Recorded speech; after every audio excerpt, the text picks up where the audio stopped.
कहीं नात्सू पार्टी की ही नेत्री है ज्योत्सना किरकेटा जो कुड़मी कम्युनिटी को टारगेट करके गाली देती है कि एक आदिवासी सौ कुड़मियों पे भारी है, कभी बोलती है रे कुड़मी, तरह तरह का आपके पार्टी के द्वारा ही कहा जाता है। तो आपकी पार्टी उस जो कार्यकर्ता है उस पर लगाम क्यों नहीं लगाती है? अगर आप पैसा लग रहा है कि कोई किसी पार्टी का कोई किसी के विरुद्ध में व्यक्तिगत रूप से अगर किसी पर टीका-टिप्पणी करता है, तो वो बिल्कुल ही अनुचित है और ऐसी चीज़ों से आप निश्चित रूप से लोगों को परहेज़ करना चाहिए। अगर कोई ऐसा करता है, तो निश्चित रूप से पार्टी इसको संज्ञान में लेगी। सर बंगाल वाला जो मैटर है उस पर क्या अभी स्टेटस है? देखिए सबसे पहले तो बंगाल के 51 कुडमी समाज के लोग जो जेल में बंद थे और अभी कुछ लोगों का बेल हुआ है और अभी भी लगभग 45 से ज़्यादा लोग हाँ। अभी भी जेल में बंद हैं। तो पहला काम है कि जो जेल में बंद है सभी लोगों की ज़मानत पर सब लोग छूट जाएँ। हाँ। पहला काम ये है और इसके लिए हम लोग पूरा प्रयास कर रहे हैं कि जितने लोग हैं जेल में बंद सारे के सारे बाहर आ जाएँ। पहला लक्ष्य तो हम लोग का ये है। दूसरा है कि जो मूल रूप से जिसके लिए वो रेल टेका, डहर चेका कार्यक्रम हुआ या उनके रिहाई को लेके आंदोलन चला या फिर अभी आप देखे होंगे कि लगातार विभिन्न पूरे राज्य के विभिन्न जिलों में आंदोलन का रूपरेखा तैयार किया गया है और 11 जनवरी 2026 को रांची में महासम्मेलन का भी आयोजन किया गया है। तो निश्चित रूप से जो समाज द्वारा आहूत कार्यक्रम है, ये कार्यक्रम पूरी तरह से सफल हो, ऐतिहासिक हो और इसमें सभी लोग, सभी राजनीतिक दल के लोगों को, सभी राजनीतिक दल के नेताओं को और समाज के सभी गठबंधनों के लोगों को, जो विभिन्न गठबंधन है, तो ये जो अलग-अलग गुट है समाज का, सारे गुट के सभी लोगों को एकजुट होकर जो समाज द्वारा आहूत कार्यक्रम है, इसको सफल बनाने के लिए एक-दूसरे का सहभागी और सहयोगी बनना है। उन लोगों का अपराध क्या है जो वो लोगों को जेल में डाल दिया है और बेल भी नहीं हो पा रहा है? क्योंकि आपके पार्टी की तरफ से भी कहा गया था कि ये लोगों का जो लीगल सपोर्ट चाहिए हमारे पार्टी की तरफ से दिया जाएगा। निश्चित रूप से आप देखे होंगे कि जो पूरी तरह से लीगल सपोर्ट हमारी पार्टी कर रही है और उसी लीगल सपोर्ट के आलोक में अभी कई लोगों का बेल भी हो चुका है हाँ। और जो अन्य लोग बचे हुए हैं जेल में, उन लोगों के बेल के लिए भी हम लोग कानूनी प्रक्रिया के तहत आगे बढ़े हुए हैं और काम कर रहे हैं। इस कुर्मी आंदोलन का ज़्यादातर जो है बंगाल में देखा जाता था, लेकिन झारखंड में भी इस बार जो है कि आपके अपोज़िशन में कुछ ज़्यादा ही आदिवासी समुदाय के लोग एक्टिव मोड होके प्रत्येक जिला में प्रोग्राम कर रहे हैं, स्पेशली कुर्मी का एसटी डिमांड को लेकर के, तो कैसे देख रहे हैं?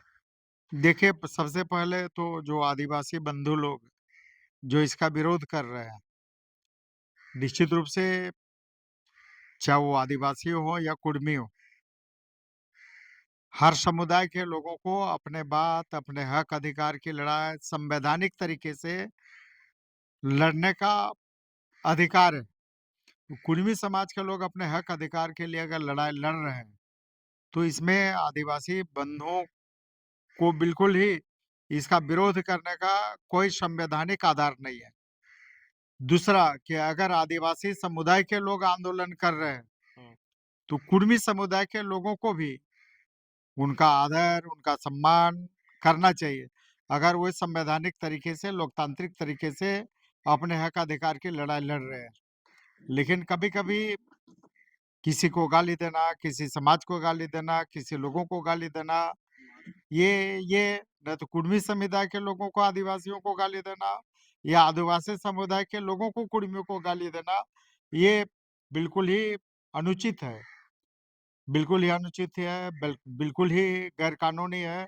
इसलिए मैं कुड़मी समुदाय के लोगों से भी और आदिवासी समुदाय के लोगों से भी अनुरोध करेंगे कि कोई एक-दूसरे के विरुद्ध में गाली-गलौज नहीं करे, अभद्र टिप्पणी नहीं करे, असंसदीय भाषा का प्रयोग नहीं करे और दूसरा आदिवासी समुदाय के लोग भी कुड़मी के इस आंदोलन का सम्मान करें, क्योंकि वे संवैधानिक तरीके से, लोकतांत्रिक तरीके से, शांतिपूर्ण ढंग से अपने हक अधिकार की लड़ाई लड़ रहे हैं, जो इनका संवैधानिक अधिकार है। उसी तरह से अगर आदिवासी समुदाय के लोग भी अपने हक अधिकार के लिए संवैधानिक तरीके से लड़ाई लड़ रहे हैं, तो निश्चित रूप से कुर्मी समुदाय के लोगों को भी सम्मान करना चाहिए। एक दूसरे में क्लैश नहीं हो, और ये बिल्कुल ही उचित नहीं है कि दोनों एक दूसरे का आदर सम्मान करें, दोनों अपने हक अधिकार की लड़ाई लोकतांत्रिक तरीके से, संवैधानिक तरीके से आगे बढ़ें। देखा जा रहा है कि बार-बार आदिवासी लोग विरोध इसलिए कर रहे हैं क्योंकि वो लोग को ऐसा लग रहा है कि ये लोग अगर रिज़र्वेशन में को ले लेते हैं, हमारे एसटी कैटेगरी में आ जाते हैं, तो ये लोग हमारे विधायिका में, कार्यपालिका में, न्यायपालिका में घुस जाएँगे। तो ऐसी होने की संभावना है क्या? देखिए, ये संवैधानिक लड़ाई है, और हम जो लड़ाई अपनी लड़ रहे हैं, बिल्कुल न्यायसंगत तरीके से लड़ रहे हैं। हमारे पास साक्ष्य है, हमारे पास तथ्य हैं, हमारे पास दस्तावेज है, जिस आधार पर हम आगे बढ़ रहे हैं। अब आदिवासी समुदाय के लोग को ही पूछिए ना कि आप 1913 का नोटिफिकेशन का अध्ययन कर ले, 1931 के नोटिफिकेशन का अध्ययन कर ले, कि ये नोटिफिकेशन क्या कहता है। और वही बतावे ना कि भाई, जब 1913 के नोटिफिकेशन में, 1931 के नोटिफिकेशन में झारखंड के 13 ट्राइब्स इनलिस्टेड थे। उसमें कुर्मी भी था, जिनको हिंदू सक्सेशन एक्ट 1865 से अलग किया गया है। तो इन 13 ट्राइब्स में अगर 12 ट्राइब्स एसटी की सूची में 6 सितंबर 1950 को शामिल हो जाते हैं, तो कुर्मी कहाँ चला गया? कुर्मी क्यों शामिल नहीं हुआ? इसका जस्टिफिकेशन क्या है? किस कारण से 13 हैं, 13 में 12 शामिल हो जाते हैं, कुर्मी शामिल नहीं होता, तो क्या कारण है? कोई जस्टिफिकेशन है? ये बतावे ना। इसलिए बेतुकी बात प्रेस मीडिया में छाए रहने के लिए, सस्ती लोकप्रियता के लिए दोनों समाज के बीच में विवाद पैदा करना बिल्कुल ही उचित नहीं है। मैं सीधे कह रहा हूँ कि दोनों समाज एक दूसरे के जो संवैधानिक लड़ाई है, उस लड़ाई में एक दूसरे के साथ खड़ा रहे, उनके हक अधिकार की लड़ाई में खड़ा रहे, और दोनों एक दूसरे का आदर करें, एक दूसरे का सम्मान करें। लेकिन सर ऐसा कहा जा रहा है कि आजसू पार्टी या जेएलकेएम पार्टी जो कुर्मी आंदोलन का जो प्रतिनिधित्व करता है या उसको आगे-आगे लेकर के चलता है, उन पार्टियों को तो अब विधानसभा चुनाव में वो लोग को काफ़ी लॉस सहना पड़ जाएगा अगर जातिवाद की ये लोग राजनीति करते हैं तो। देखिए, ये भ्रम है, ये भ्रम है, और ये भ्रम लोगों को तोड़ना है कि जो कुर्मी आंदोलन है, कुर्मी समाज के विभिन्न संगठनों के लोग, कुर्मी समाज के विभिन्न संगठनों के जो नेतागण हैं, निश्चित रूप से उनके अगुवाई में ये कुर्मी आंदोलन चल रहा है। आंदोलन का मूल मांग है कि आप हमें एसटी की सूची में फिर से शामिल करो। हम 1931 तक जब इनलिस्टेड थे, आप 6 सितंबर 1950 को बिना किसी जस्टिफिकेशन का हटा दिए। तो आप फिर से हमको लिस्ट में डालो, फिर से सूचीबद्ध करो। यही तो माँग है, और इस माँग को लेके ये कुर्मी समुदाय के सभी संगठनों के सभी लोग इस आंदोलन को कर रहे हैं, और इसमें कोई किसी पार्टी से इस आंदोलन को जोड़ना बिल्कुल उचित नहीं है। हर पार्टी के लोग इसमें शामिल हैं, चाहे आजसू की बात करें, बीजेपी की भी बात करें। अब बीजेपी भी क्या, अभी आप देखे होंगे रेल टिकट हर चक्का में बीजेपी के कई विधायक शामिल थे। हुँ। आप देखे होंगे, तो ऐसा नहीं है। ये कुर्मी समाज का आंदोलन है, और कुर्मी समुदाय का आंदोलन है, और इस आंदोलन ये राजनीतिक दलों से ऊपर का आंदोलन है। ये सामाजिक आंदोलन है, और इस सामाजिक आंदोलन में ये किसी राजनीतिक दल से इसको जोड़ना, और किसी राजनीतिक दल से जोड़ के देखना, ये बिल्कुल ही समझ से परे है। निश्चित रूप से ये कुर्मी आंदोलन में, चाहे वो किसी भी जाति के हो, किसी भी धर्म के हो, किसी भी संप्रदाय के हो, किसी भी राजनीतिक दल के हो, सबको इस आंदोलन को साथ देना हो। आपको याद होगा कि 23 नवंबर 2004 को किसकी सरकार थी? जी हाँ। एनडीए की सरकार थी। अर्जुन मुंडा मुख्यमंत्री थे, और अर्जुन मुंडा के, भारतीय जनता पार्टी के और एनडीए की सरकार ने यहाँ के कुर्मियों को अनुसूचित जनजाति में शामिल करने का निर्णय लिया था कैबिनेट में, और केंद्र सरकार में अनुशंसा भेजा था। तो ये आप तो उस देखे समय तो होंगे, टीआरआई मना कर दिया था सर। आप देखे होंगे कि गुरुजी कई मौके पर झारखंड मुक्ति मोर्चा का राजनीतिक प्रस्ताव में है कि कुर्मी को हम आदिवासी में शामिल करेंगे। आप कई मौके पर आप देखें गुरुजी का, कई मौके पर हेमंत जी का स्पष्ट रूप से अनुशंसा है कि कुर्मी को अनुसूचित जनजाति में शामिल करो। तो इसलिए इसको इस आंदोलन को किसी जाति से जोड़ना और किसी दल से जोड़ना बिल्कुल उचित नहीं है। ये कुर्मी समुदाय का आंदोलन न्यायोचित आंदोलन है और इस आंदोलन में सभी झारखंड के सभी राजनीतिक दल के सभी नेताओं को साथ खड़ा होके कुर्मियों को अनुसूचित जनजाति की सूची में फिर से सूचीबद्ध करने का प्रयास करना चाहिए। 5 साल आपने गोमिया विधानसभा क्षेत्र का प्रतिनिधित्व किया है। अभी जब आप विधायक नहीं हैं, तो अभी किस प्रकार से जनता के बीच में काम कर रहे हैं? क्या-क्या एक्टिविटी कर रहे हैं? 24 घंटा जनता का जब विधायक नहीं थे, तब भी मैं 24 घंटा जनता के बीच में था। जब विधायक था, तब भी मैं 24 घंटा जनता के बीच में था और आज जब विधायक नहीं हूँ, तब भी मैं 24 घंटा लोगों के साथ में खड़ा हूँ, लोगों की सेवा में तत्पर हूँ, क्षेत्र के विकास के लिए तत्पर हूँ। अभी आप देखे होंगे कि केंद्र सरकार के स्तर पर कई योजनाओं को, हाँ। कई महत्वपूर्ण योजनाओं को जैसे तेनूघाट डैम का ब्यूटिफिकेशन का, हुँ, अभी हम लोगों ने भारत सरकार से करवाया। अभी नितिन गडकरी जी से मिलकर 2 सड़क हुँ। जो गझंडी से लेके हुरलुंग वाया चतुरचट्टी, रजरप्पा से लेके हर यहाँ पर रजरप्पा से लेके ललपनिया, भाया बड़की पूर्णो तो कई चीज़ों को हम लोगों ने केंद्र सरकार के स्तर पर या गोमिया मतलब आप विधानसभा में विकास विधायक नहीं हैं, फिर भी आप अपने स्तर से काम करवा निश्चित रहे हैं। निश्चित रूप से आप कई चीज़ें आप देखें ना कि आज विधायक नहीं रहने के बाद, अभी हम लोगों ने कई महत्वपूर्ण योजनाओं जो बचे हुए हैं, हम लोग उसको ज़मीन पर उतारने के लिए आज भी तत्पर है, आज भी प्रयत्नशील है। दूसरा है कि सांसद मेरे हैं, हुँ। गिरिडीह के सांसद मेरे हैं, जो मेरे विधानसभा गिरिडीह संसदीय क्षेत्र में ही आता है, गिरिडीह के सांसद मेरे हैं।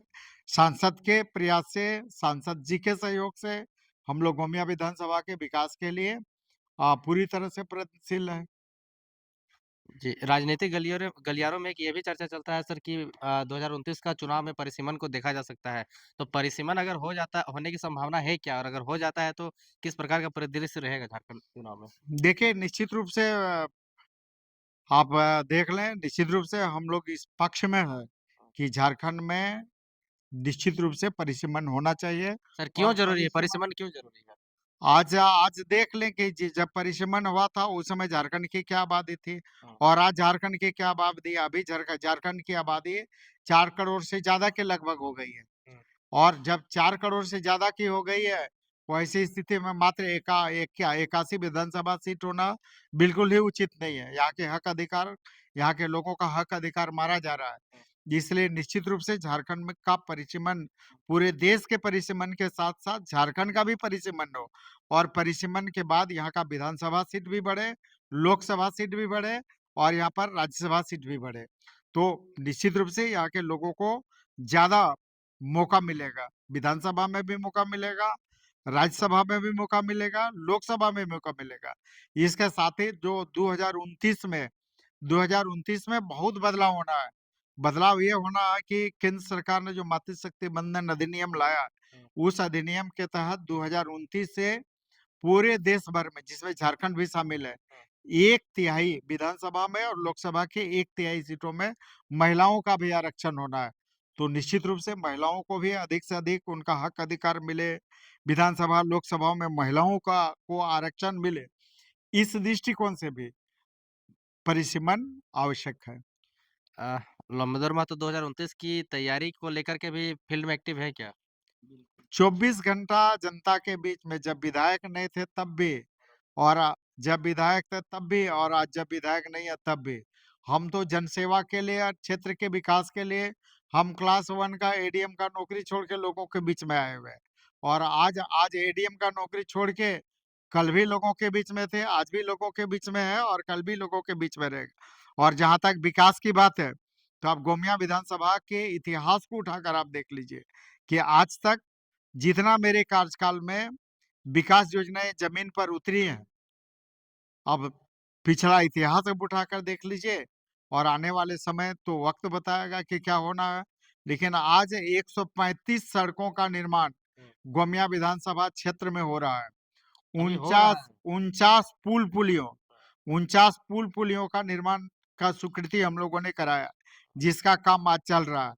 तो एक-एक करके आप पेयजल के मामले में देख लें, 5 अरब से ज़्यादा की योजनाओं पेयजल का ज़मीन पर हम लोगों ने उतारा है। तो चाहे पेयजल का हो, सड़क हो, पुल-पुलिया हो, हम लोगों ने पूरी ईमानदारी के साथ गोमिया विधानसभा का विकास किया है। गोमिया डिग्री कॉलेज को हम लोगों ने स्टार्ट कराया है, तो चाहे वो शिक्षा के क्षेत्र में हो, सड़क के क्षेत्र में हो, पेयजल के क्षेत्र में हो, हर क्षेत्र में पूरी ईमानदारी, पूरे समर्पण और निष्ठा के साथ हम लोगों ने गोमिया विधानसभा का ऐतिहासिक विकास योजनाओं को ज़मीन में उतारने का काम किया है।